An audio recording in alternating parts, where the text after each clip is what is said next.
السلام عليكم ورحمة الله وبركاته. ازيكم حبايبي، عاملين ايه؟ يا رب تكونوا بخير وتكونوا كويسين وفي احسن حال دايما. وتعالوا بقى معانا رحلة كده لاسكندرية، والجو الجميل ده. كانت رحلة جميلة جدا ويوم جميل وممتع، وكان في شتاء والله برضه. هنا كده احنا داخلين اسكندرية اهوت على شط اسكندرية. وشوفوا بقى معانا الشوارع الجميلة والاسكندرية وجمالها في الشتاء. وقول لي ايه رأيكم بقى ولو عجبكم الفيديو بقى طبعا ما تنسونيش باللايك والاشتراك في القناة وتفعيل زر الجرس عشان يوصلكم كل جديد بإذن الله. ورحلة كده حلوة ومميزة، ونحبنا ايه تكونوا بس مبسوطين معانا وتتبسطوا. هنا طبعا كان في زحمة شوية فوقفنا شوية. هحاول اسرع لكم الفيديو. وهنا انا بقى لسه على شط البحر. وهنا بقى داخلين رايحين على القلعة والمراكب والسفن الجميلة، والمنظر ده جميل بجد بجد. كان يوم جميل وممتع. ورحنا ناحية القلعة بقى وعلى البحر هناك، والمنظر تحفة. وفضلنا قاعدين والله يجي ساعتين، بس المنظر كان جميل. كانت رحلة ممتعة.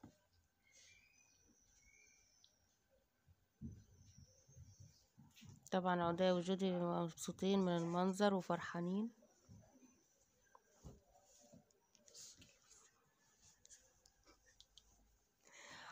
والحصان وهنا البحر بقى. شوفوا المنظر، شوفوا المية رايقة ازاي، والقلعة هناك اهي والفنارة. قعدنا بقى هنا شوية كتير حلوين كده. قعدنا اتغدينا بقى وخلصنا كده وقمنا يمين ماشيين. بس المنظر هنا شوية كان جميل جدا.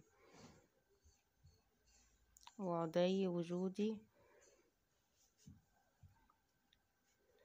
وهنا بقى المكان ده على الشط كده. كانت المية كانت علت برضه اهيت. وعدي اهوت واقف تحت اهو على البتاع، على الحجارة، نفسه يعدي هناك. بس عمو الصياد قال له ما ينفعش فيه حتة، لو عدى عليها بيزحلق. يعني الاخضر ده والاسود بيزحلقوا لو حد جرى عليه. وفعلا والله ناس كتير اتزحلقت هناك وقعدنا نضحك.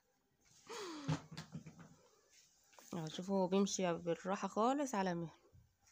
وهنا رحنا المعمورة، قعدنا برضو هنا على شط البحر. واللي قام ركب الحنطور ركبه بقى واتفسح وكده.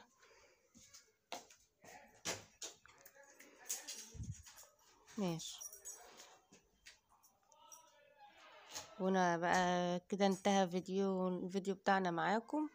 كان فيديو ممتع واتمنى لايك. دي بنت خالي وكانتش عايزة تطلع. طلعتها اجباري معايا. حد ناكب فيها. متنسونيش بقى باللايك والشير وسبسكرايب. ومع السلامة وتوحشوني.